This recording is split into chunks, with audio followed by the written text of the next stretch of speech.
Hi, welcome back. We're still talking about levels of seeking the good. We've gone from knowledge to knowledge of God. Now we're going to talk about understanding and the good. And a Greek word for understanding is sunesis. And this is an interesting word because it's kind of like connecting the dots. So we can have a piece of knowledge here and a piece of knowledge here, and knowledge of this and knowledge of this, but we want to see what connects all of these pieces of knowledge that I have into a coherent whole so that we have a system of truth. Truth is not just piecemeal, it's systematic. So if we can know reality, we can know human nature, we can start to put things together and understand broader realities within reality. All right, so I'm going to make this claim and you can test it out. See if I'm right. Maybe I'm wrong. And if I'm wrong, I'd like you to correct me. The good is clear. The good is clear because it's grounded in human nature. And human nature is easily knowable. The good is comprehensive, meaning it covers every aspect of life, every aspect of choice. Wherever we act and choose, the good is there. And the good is critical. It's a matter of life and death, spiritual life and death. Remember the last video we talked about spiritual death, meaninglessness, boredom, and guilt. And then you can think of spiritual life too. Meaning, growth in meaning, fullness of meaning, human flourishing, happiness, joy. Those are the things we want, right? So it's a matter of life and death, and not just physical life and death, but spiritual life and death, meaning or no meaning. Now I'm going to introduce this concept of the good to you through 10 characteristics. And I want you to see, is the good knowledge? Can we say the good is knowledge, and not just knowledge in a minimal sense, but in a very broad, comprehensive sense? All right, so there's 10 characteristics of the good on the handout. I'm hoping you're following along with the handout. And again, the handout is called The Natural Moral Law. This is under Levels of Seeking the Good. This is E, Understanding and the Good. So the 10 characteristics start with this. The good is continuing. Now, if you have a soul or a mind, and the mind is not made up of any parts like matter is, the mind is indivisible, then it continues after death. This is Socrates' argument for the immortality of the soul. So if you have a soul, your soul continues. I know, that's mind-blowing, right? Think about it, though. And the good also continues. You take it with you. So the good is something that you can take with you this life and is continuous through the rest of forever, your life. All right, so is knowledge continuing? Can you take your knowledge with you? Is there anything else you can take with you? You can't take your car. You can't take your phone. You can't take your friends. There's nothing else, right? The good is inexhaustible. You can't ever run out of the good. Some people think, oh, I don't want to, have a soul that's immortal. It'll be so boring. Well, it'll only be boring if you're not seeking the good. That's true. If your soul is everlasting and you're not seeking the good, then it will be everlastingly boring and you won't be able to feel it. It'll be terrible, like hell maybe. Okay, like hell literally. But if you're seeking the good now and you continue seeking the good forever, there's no end to it. It just accumulates and grows and you have more.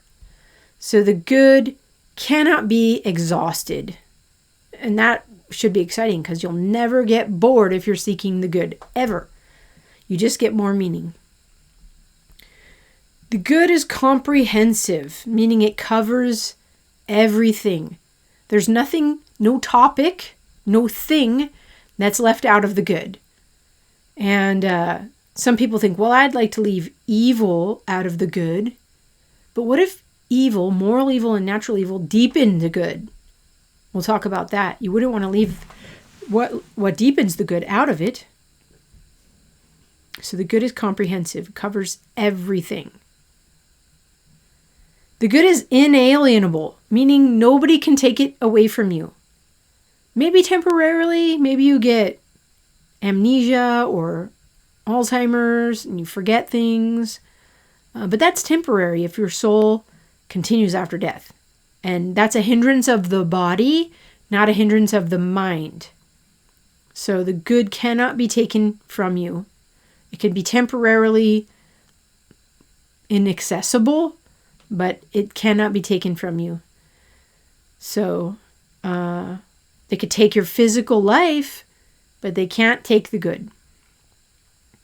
The good is corporate. Now this corporate comes from the word corpus, which means body. And this means the good is going to take the whole body of humanity to accomplish. It's going to require all humans for all of history to get to the completion of the good, let's say. And the completion of the good is where we've named all the basic parts of reality. Now, we've named them, but have we connected them all together? No, that will take forever. And corporate means all lives are needed for discovering and developing reality in the natural world, the humanities and the arts and all their expressions. So think about this as the human project, developing all that is there to be developed in the world. And that's going to take all humans. No one human can do it all by themselves, right? I can't even just do ethics all by myself. I rely on all of the ethicists that have gone before me. And in that sense, we get to the next one. It's cumulative. The good is cumulative. Think of a snowball going down a hill, accumulating more and more mass as it goes. The good is like that. It increases exponentially. The more you have, the more it grows. It's kind of like the more you know, the more you realize there's more to know, and it keeps growing.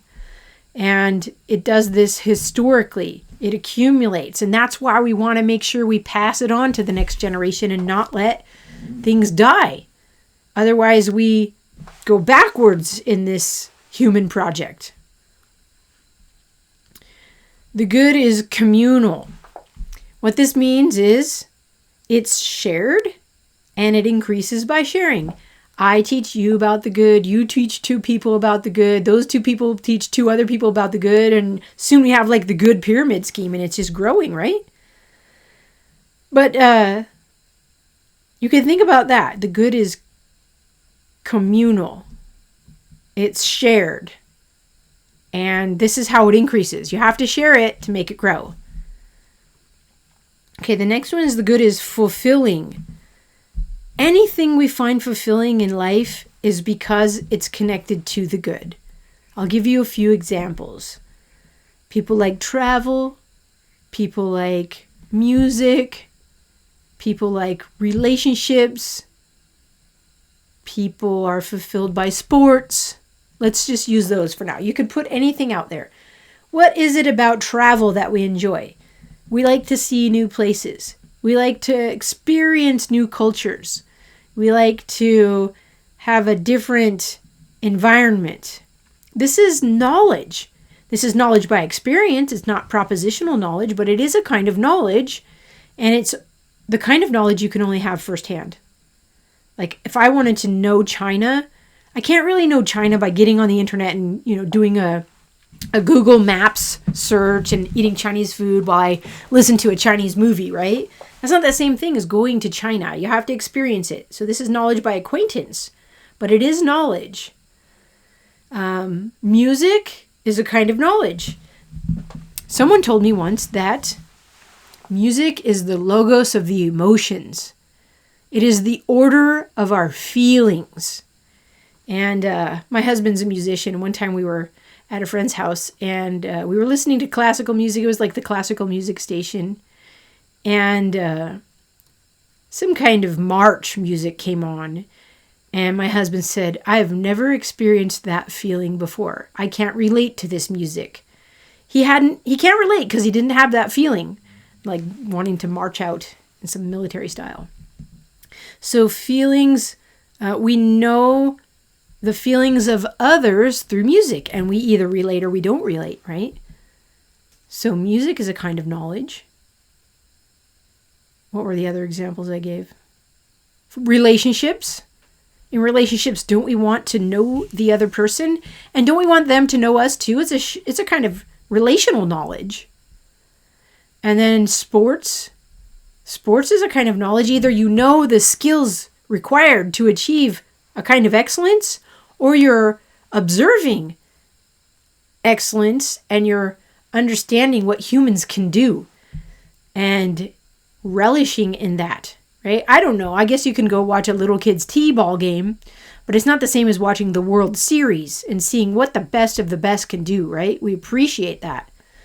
And so food's a kind of knowledge. So we can think about all the things that we find fulfilling in life and see, are they fulfilling because they connect with us as rational beings? And I don't want you to just object and go, oh no, that's not true. I want you to think about it.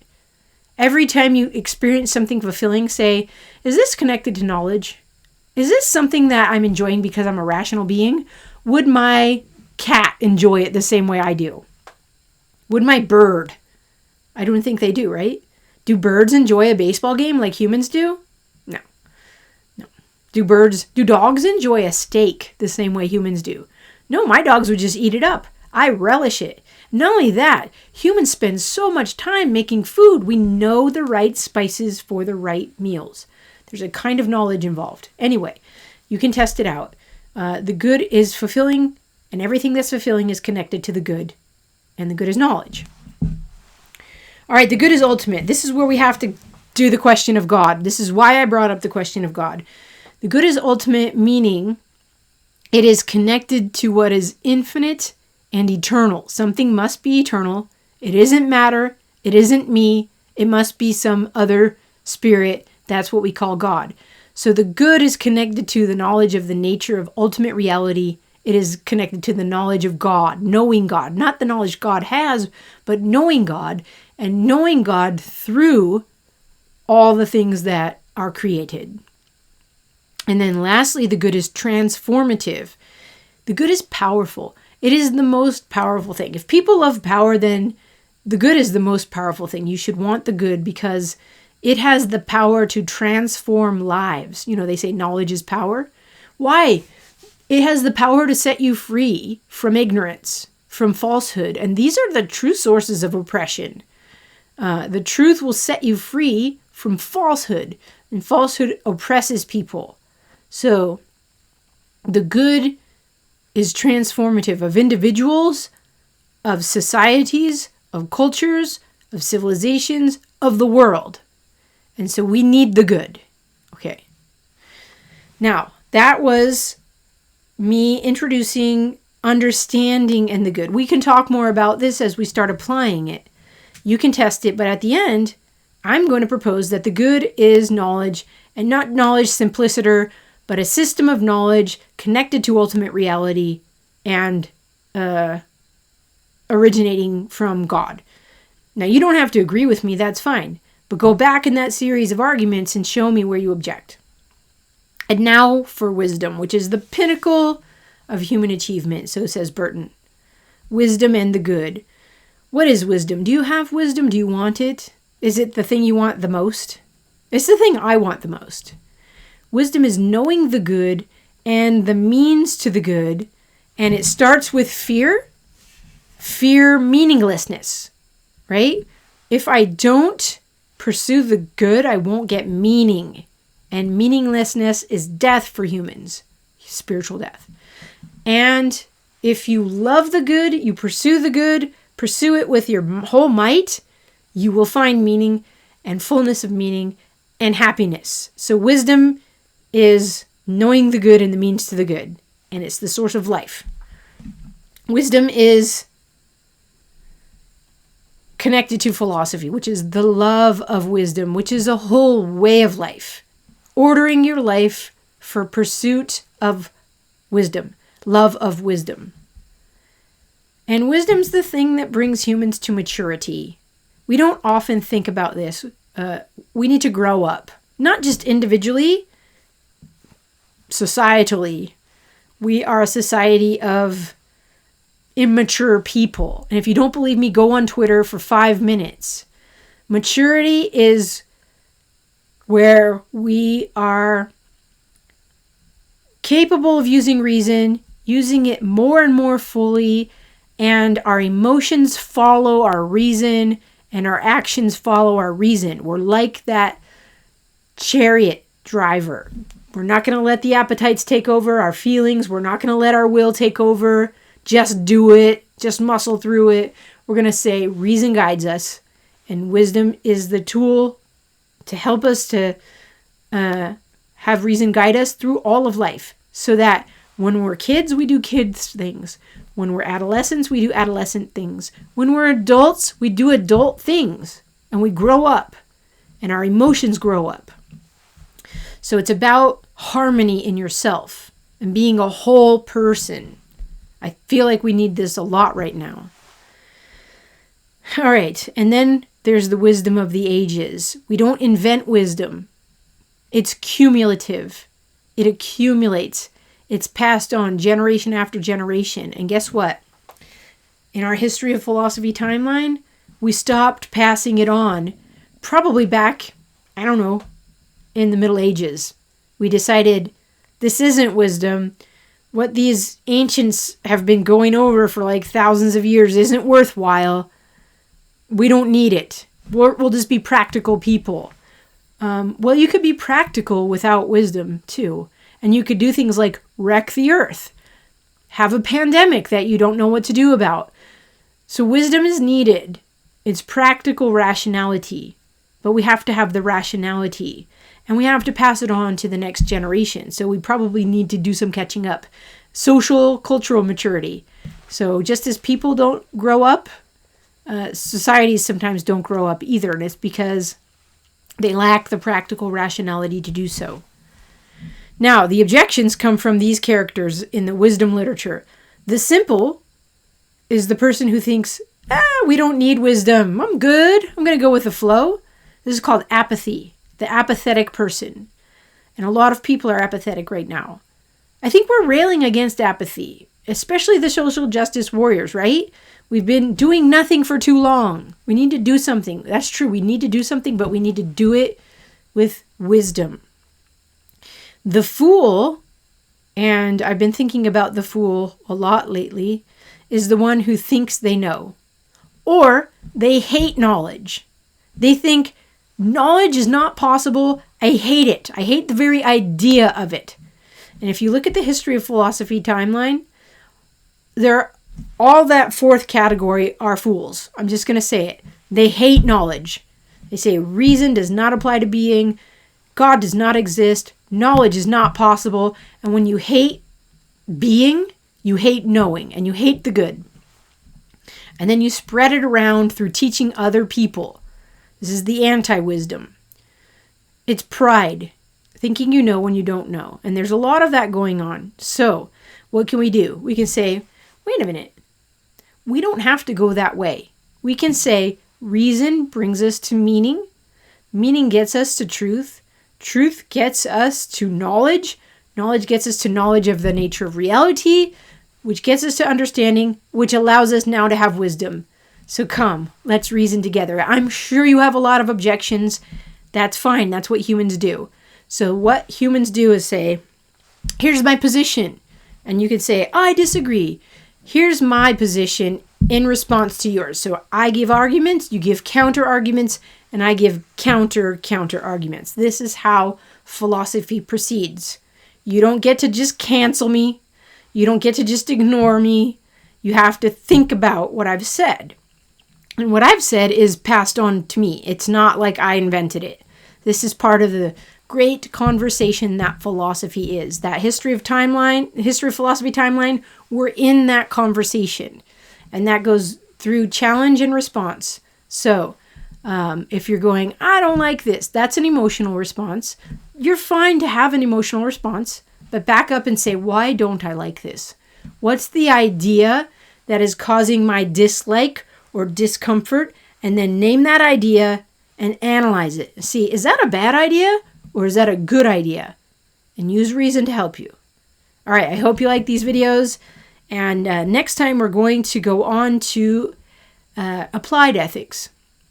We'll take some of these concepts and start seeing, can we get universal moral principles and make a universal moral law, kind of like what Kant was looking for.